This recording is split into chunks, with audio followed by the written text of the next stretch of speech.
Hello everyone, and welcome to this relatively low effort video. Just going to be talking about the new Witcher trailer and breakdown that came out. And that's because I'm a bit of a Witcher lore nerd, so I know a bunch of stuff and I'm going to be able to try and break this down a little bit. And yeah, so we know a little bit about these characters with the from the breakdown. For example, we know now that this is So, for example, we know that this takes place in Stormford, and it's stated to be a location.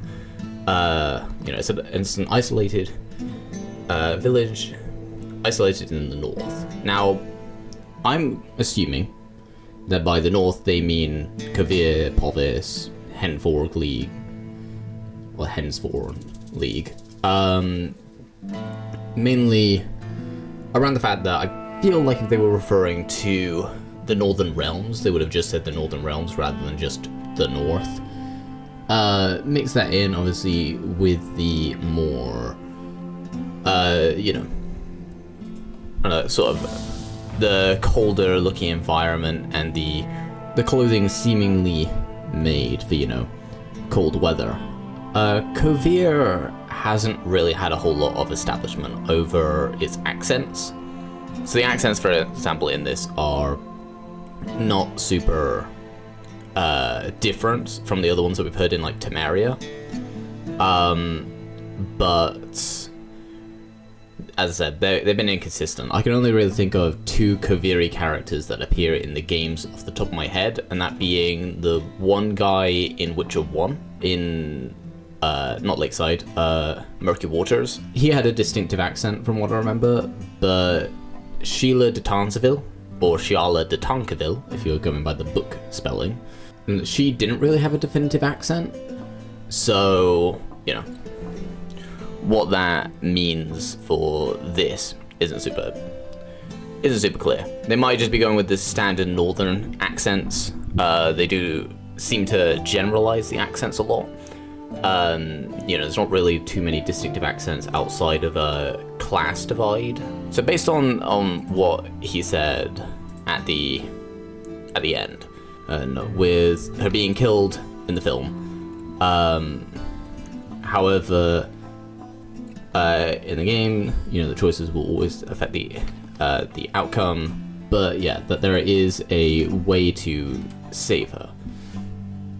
A way to save her from the misfortune, which implies to me that this is actually a section from the game itself, rather than just a something like the Killing Monsters cinematic, which was adapted into a comic. I thought this would probably be adapted into a comic taking place just before the game, but it seems like this might actually be the prologue, basically this game's White Orchard or outskirts, or not quite Flotsam. Flotsam was chapter 1, but setting it in an isolated sort of area, more common folk, stuff like that, establishing the more folk elements of the world.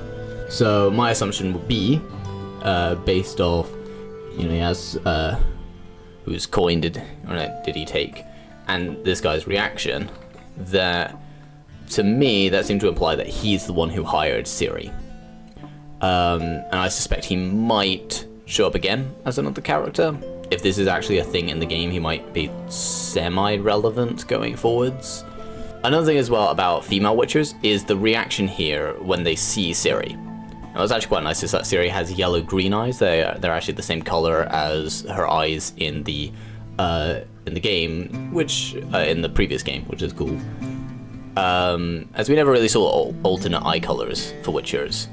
But this could also imply that her mutations are not as extensive. As people have also pointed out, the mutations were never really done on adults. So I suspect Ciri and maybe the other Witchers of the School of the Lynx are actually undergoing more minor mutations, less extensive, and it allows for adults to be mutated. Which does also beg the question of how old Ciri is in this.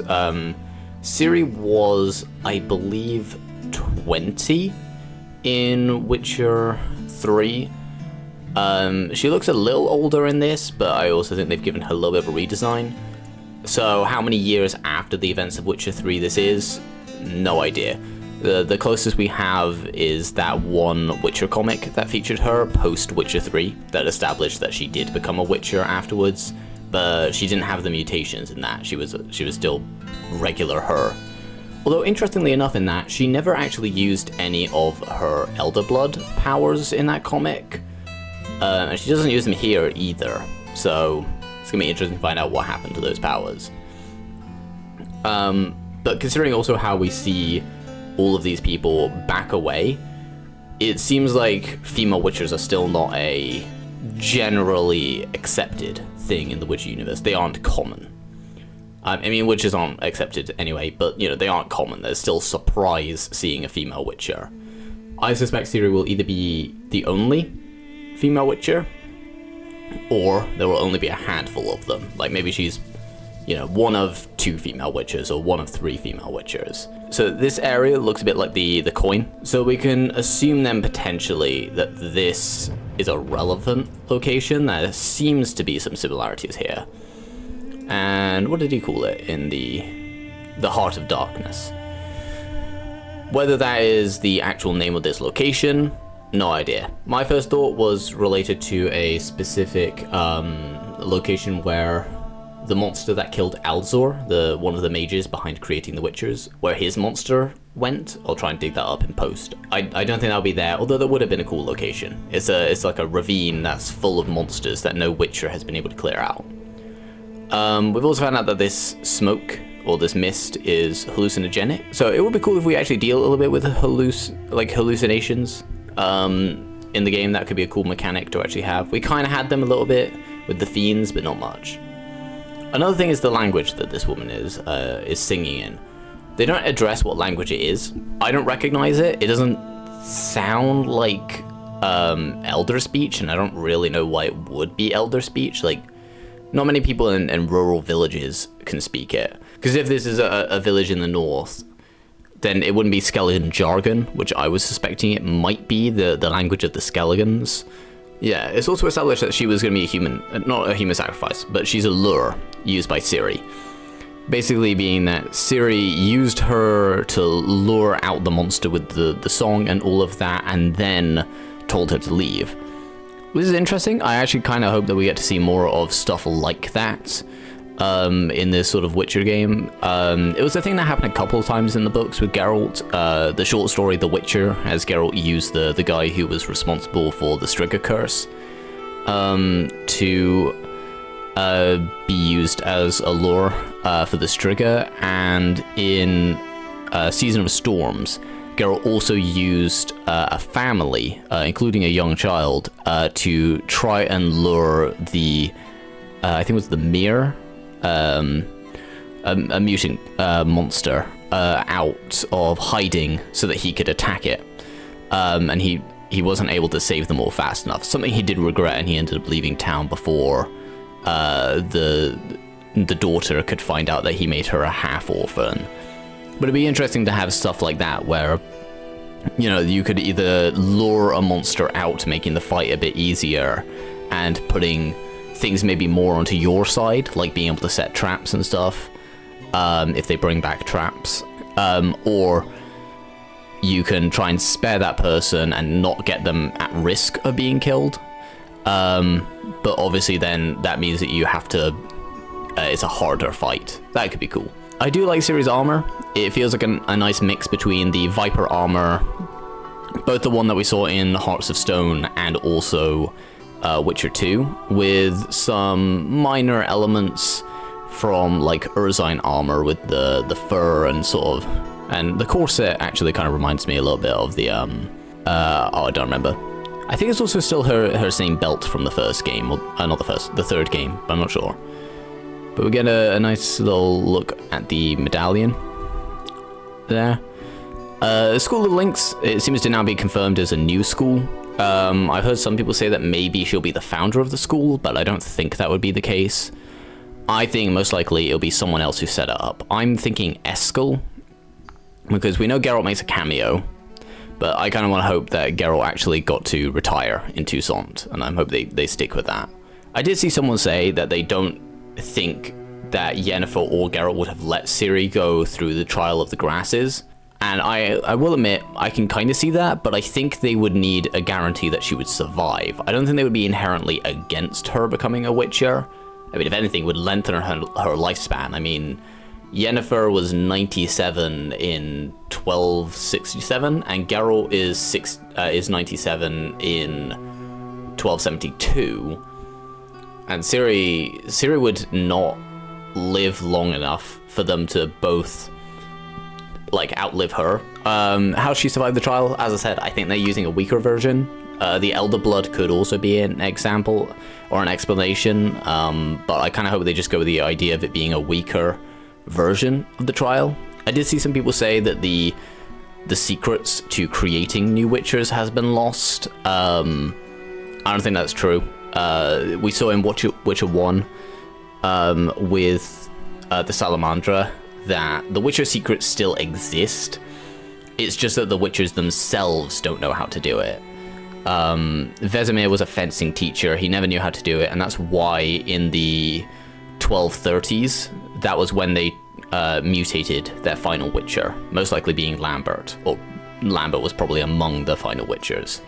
If you're curious though, the school was actually attacked and destroyed somewhere around 1160, but the actual final trained Witchers were around the 1230s. I do like the design. It gives me a little bit of Witcher 2 vibes in some places, especially the main body thing. Kind of a bit like the Raven's armor from Witcher 2. I do wonder if this will be an armor set that we get to keep. I do hope with this game as well that they remove the tier system for armor, and they just convert over for the Witcher gear, just like the generally best looking versions of each of those armor sets, and they removed the whole leveled system. They removed it from... They didn't do it with Cyberpunk, and it wasn't done for any of the previous games, so I think they're going to go back on it. I really didn't like it, because to me it got in the way of the story when I had to stop playing the story to go and do some side quests to earn XP so I could keep playing. We're told that apparently this isn't a potion, but more of a poison. The only thing I can think of is like black blood that lines up with that, so I'm just assuming this is a brand new potion that we've never seen before. And there are potions that non-Witchers can drink, not specifically like Witcher potions, but there are potions that were added in the TTRPG, which is canon, that introduced Witcher potions, I think like Wives' Tears. There was some attempt to recreate the Waters of Broccolon and a couple of other ones. So I wouldn't be surprised if this is that. And actually, now that I think about it, we might finally start getting some new Witcher TTRPG shit, because they've been on pause for like 2 years as they sort out stuff with CDPR. So maybe we'll finally start getting some new Witcher content at last. Because this definitely isn't Cat. Funnily enough, it looks a lot like the 2077 Cyber Optics, but it's definitely not Cat. Cat expands the pupil to fill the whole iris. That's the book description of it. Obviously the games don't do that, and the Netflix show has the pupil fill the entire eye, although that's actually with all potions now that I think about it with Netflix. So with this, it seems to be helping her break away from the illusions. Cat did do that. But as I said, I don't think this is Cat. I think this is something else. I think it's a new potion. We did get a name for this monster, so I guess it'll be important to some degree. We also see, obviously, Ciri using a couple of Witcher signs, and we do get a confirmation that being a source, she can actually draw from magic to get, I guess, new spells. I'm really excited to see how they do that. I'm guessing they're going to do something along the lines of places of power, being able to grant you specific spells. Which I think would be really cool. And they explain this as being her being a source, so I guess this was just an ability she's supposed to have had all along. So, sure. Although Ciri cut off her connection to the Source in the books. I know people said that it was never stated to be permanent, but it was implied to be by the fact that she never regained them until now. So it is a bit of a retcon. Also, her being able to control signs, that wasn't a thing that she could do in the books. She could cast spells, but she couldn't cast signs. They also seem to have changed that here. I don't know if we'll get a full explanation of that, but I really hope they do give some explanation, because I think a lot of people are more familiar with the books, and I think they do need to explain to book people how things happened, and they could just mix that in with the explanations that are more direct for only Witcher 3 and like game fans. Another thing was the you cannot change your fate thing here. Fates cannot be changed. Don't know if they're supposed to be referring to the White Frost. I hope not, because I don't want the White Frost coming back as the main antagonist, sort of. Because it's like, we dealt with that. I don't really like how they dealt with it, because the White Frost was just climate change in the books, and they changed it to a primordial force that was destroying the multiverse, and it's like, was I think a bit too far and not quite witchery. Also, we know from Nimue, the Lady of the Lake, the book version, not the game version, that climate change is still happening by the 13 and 1400s. As like Point Vanis is the only place in Kovir and Povis that doesn't freeze over entirely during the winter. Kedwin no longer can grow wine because it's too cold, and the polar ice cap is slowly extending and would eventually cover the entire northern hemisphere. And the northern hemisphere holds 90% of the world's landmass in the Witcher world. Both the main continent and the second continent, the New World. I do wonder what year this game will take place in. I'm hoping they maybe jump forwards 20 years, maybe. It could be quite fun to do a bit of a jump ahead like that. I don't imagine it's only going to be a couple years. I also really hope Nilfgaard won, but we'll get to some stuff later about why that's the case. So I'm not sure what Fate Cannot Be Changed means. It might just be directly referring to this quest, and about the girls being sacrificed. We'll have to see, really. Yeah, I know in the breakdown they refer to this thing with the chain as being a reference to the Witcher 1 cinematic trailer and the opening cinematic. I will also point out that that's actually a thing in just the books as well. Geralt uses the silver chain. I've also just noticed, actually, we got the hook here for hanging heads from. It was used like that in Witcher 1 and 2. Witcher 3 did away with it because you had your horse. I would like it to come back, though. I really liked being able to hang the monster heads, but I don't think it will because of where it's placed compared to the swords. It might do, though. I want that. I would like that to come back. That was quite cool, seeing your trophies hanging directly on your character rather than just on your horse. And yeah, and obviously this flame thing. I'm hoping we get some more combination, like some combos that we can use with other spells, like the lightning and the lightning, Ard, fire, so on. I'm gonna just pause this here because there's not really anything else to note. In direct reference to this trailer. As I said, I do hope that Nilfgaard won the war. This just comes down to some canon things. If Redania wins, Emir is stabbed to death, likely around 1273, if not the same year, 1272. But the thing is, we know that Emir retired or stepped down from the throne in 1290. So while I don't think either ending of who won the war in Witcher 3 really makes much sense in long-term canon, Nilfgaard winning does cause the least problems.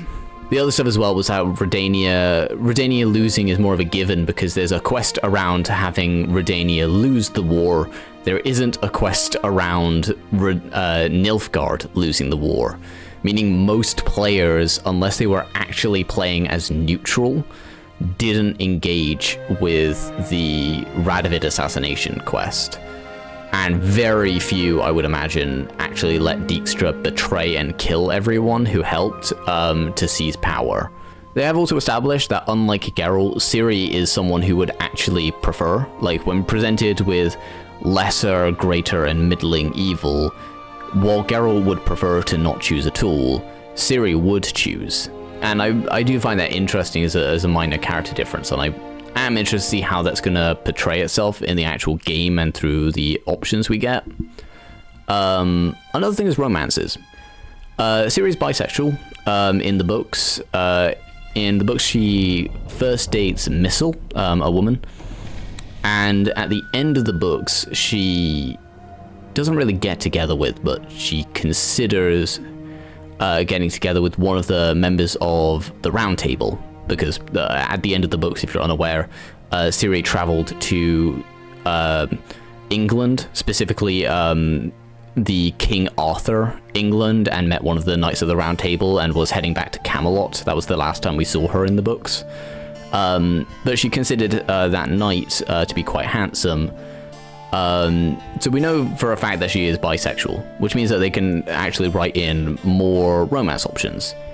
I wouldn't imagine we'd get more than 4. The other stuff as well is around something actually funny enough that I remember with Joseph Anderson, where he was saying how Geralt tends to be put on full display, that the women tend to be put on full display during sex scenes in the main Witcher series, and it wasn't really until Witcher 3 that Geralt started getting his own fan service. I mean, in Witcher 1, he was canonically referred to by multiple characters to be ugly, and Witcher 2 has dialogue where the only time someone comments on Geralt's appearance is to call him ugly. And she was a prostitute as well. She was looking to have him, like, hire her. And yeah, she was like, "Hey, ugly." Like, ugly? Well, you're certainly not handsome. It's like... that was when he had his Witcher 2 face. That's closer to the Witcher 3 face, really. And Witcher 3 changed it over. I know some people who have talked about the fact that Witcher itself, at least in Polish, is a masculine word.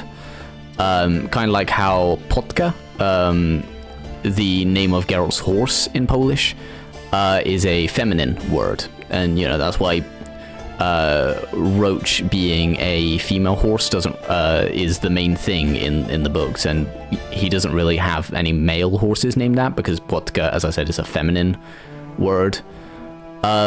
Witcher itself is anyway, though, a play on witch but male, you know, like widower. But regardless, it's one of those where I don't completely hate it.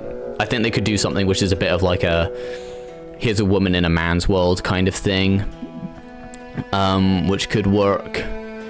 Really, it's just down to execution as to if I think it'll be good or not. I mean, I was kind of rooting for Eskel to be the protagonist, but I guess he was too ugly to put on the box art. But yeah, but I hope we get some expansion information about, like, information that will expand on, like, Kovir, Povis, maybe even the original humans who were on the continent before the landing of the exiles, although after the conjunction of the spheres. Maybe even get to see some werebubs. I'd love to see some werebubs. I love them. They're great.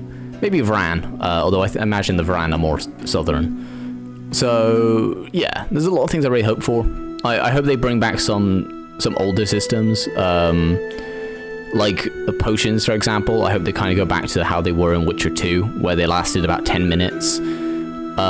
Witcher 3, I think, made them too underpowered to begin with, that it meant that you had to significantly invest in not only, like, the potion skill tree, but also actually getting hold of all of the potion diagrams. And there were so many that was always complicated to do and actually get the next one. So I hope they dial back potions and how you get them, their diagrams, and maybe make them more like Witcher 1 or 2, where you can just buy the diagrams or find them in the environment, but there isn't multiple levels to them. And if there are, I would actually want them to last a couple minutes and be upped by several minutes, so that the use of them is more of an incentive to engage with them.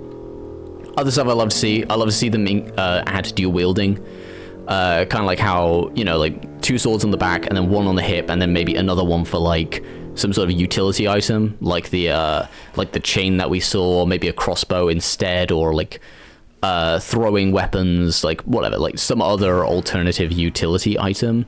But then also this other, like a short sword, for example, and you can do dual wielding, meaning you get to do tons of damage really quickly with blades, but you can't cast spells, you can't drink potions, you can't apply oils, and maybe you have to pick if it's going to be a steel sword or a silver sword. So it gives you a big damage output, but it restricts you from being able to do other stuff. Other things is that I want animations to come back for drinking oils, applying oils, drinking potions, adds a bit more risk reward. And we did see her sharpening a blade at the beginning of the trailer, so maybe we'll get the welding stones back, but I'm a bit doubtful about that. I think that might just be a gameplay trailer thing. I'd also love to see some hair customization options for Ciri. I like this hair, but it'd be cool to have some other options as well that you can do. Some short, some long, you know. Kind of like what happened with Geralt, where you could choose a few different hairstyles. I'd like to see that as well. Maybe even some ability to customize her makeup. That could be cool as well.